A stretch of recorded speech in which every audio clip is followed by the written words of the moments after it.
terus kita mengingatkan, terus kita menyampaikan tentang mensyukuri nikmat Allah Subhanahu wa taala. Terus kita ingatkan. Karena rasa syukur kepada Allah Subhanahu wa taala banyak dilalaikan oleh umat manusia, banyak dilupakan oleh umat manusia. Bahkan terkadang bentuk syukur yang mereka maksud bukanlah yang diinginkan oleh Allah Subhanahu wa taala. Di mana ma'asyiral ikhwah wal ummahat rahimani wa rahimakumullah, bersyukur kepada Allah Subhanahu wa taala bukanlah semata mengucapkan alhamdulillah.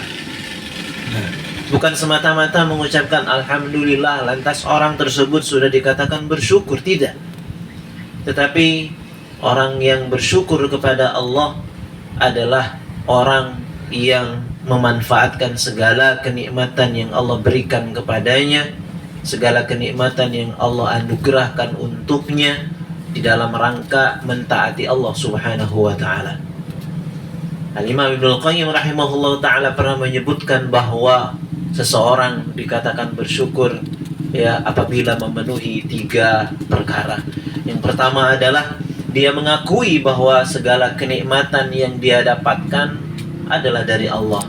Dia akui, dia yakini bahwa segala apapun kenikmatan yang dia rasakan itu datangnya dari Allah.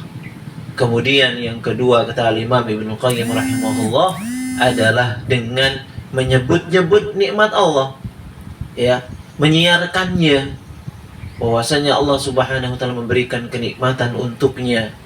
Nah, sebagaimana kata Allah Subhanahu wa taala, wa amma bi ni'mati rabbika fahaddits. Adapun tentang kenikmatan Rabbmu maka sebutlah kenikmatan Allah, sehingga dengan menyebutnya engkau akan menyadari bahwa itu semua pemberian Allah dan mengantarkanmu untuk selalu mengingat dan mensyukurinya. Kemudian yang ketiga kata Imam Ibnu Qayyim rahimahullah adalah mempergunakan kenikmatan yang Allah berikan pada ketaatan kepada Allah Subhanahu wa taala.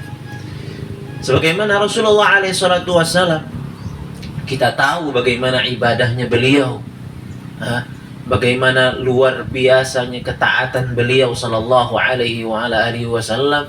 Tidak ada manusia yang paling mulia di muka bumi ini selain Rasulullah sallallahu alaihi wasallam. Beliau ibadah kepada Allah Subhanahu wa taala, bahkan kita sama-sama tahu bagaimana Rasulullah sallallahu alaihi wasallam ketika beribadah, sholat malamnya sampai kakinya pecah-pecah.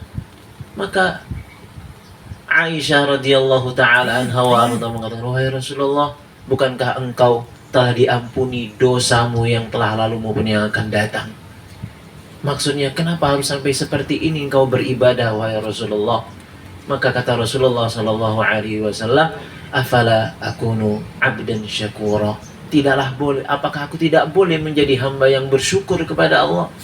Demikian ma'asyiral ikhwah rahimani wa rahmakumullah, sehingga bukti ataupun bentuk kesyukuran seseorang hamba yang paling real, yang paling nyata adalah memanfaatkan segala kenikmatan yang Allah berikan kepadanya untuk mentaati Allah Subhanahu wa taala. Tidak cukup hanya untuk disebut, tidak cukup hanya dengan mengucapkan alhamdulillah, tetapi kenikmatan-kenikmatan yang dia dapatkan dia pergunakan untuk bermaksiat kepada Allah.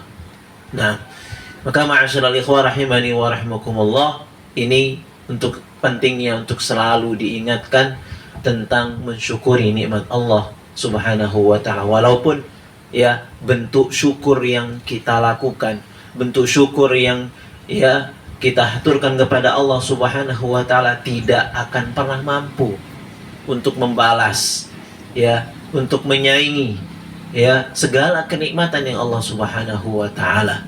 Wa in ta'uddu ni'matallah la tuhsuha. Kalau kalian mencoba menghitung nikmat Allah, tidak akan pernah kalian bisa menentukan bilangannya. Maka tidak akan pernah bisa. Nah, walaupun syukur yang kita lakukan ini belum mampu Tetapi Allah Subhanahu wa taala di ayat yang lain, wa in ta'udu ni'matallahi la tuhsuha innallaha ghafurur rahim. Ya, kalian tidak akan mampu menghitung nikmat Allah, ya, tetapi Allah Subhanahu wa taala Maha Mengampun lagi Maha Penyayang.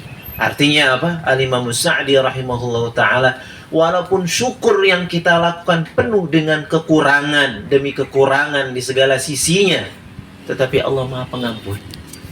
Allah mengampuni, memaklumi kondisi hamba-hambanya yang serba kekurangan dari segala sisinya. Oleh sebab itu, maka perbanyaklah selalu untuk bersyukur kepada Allah Subhanahu wa ta'ala, agar kita tidak menjadi hamba-hamba yang Allah sebutkan di ayat wa qalilun min ibadiyasy syakur. Sangat sedikit hamba-hambaku yang bersyukur kepadaku, kata Allah.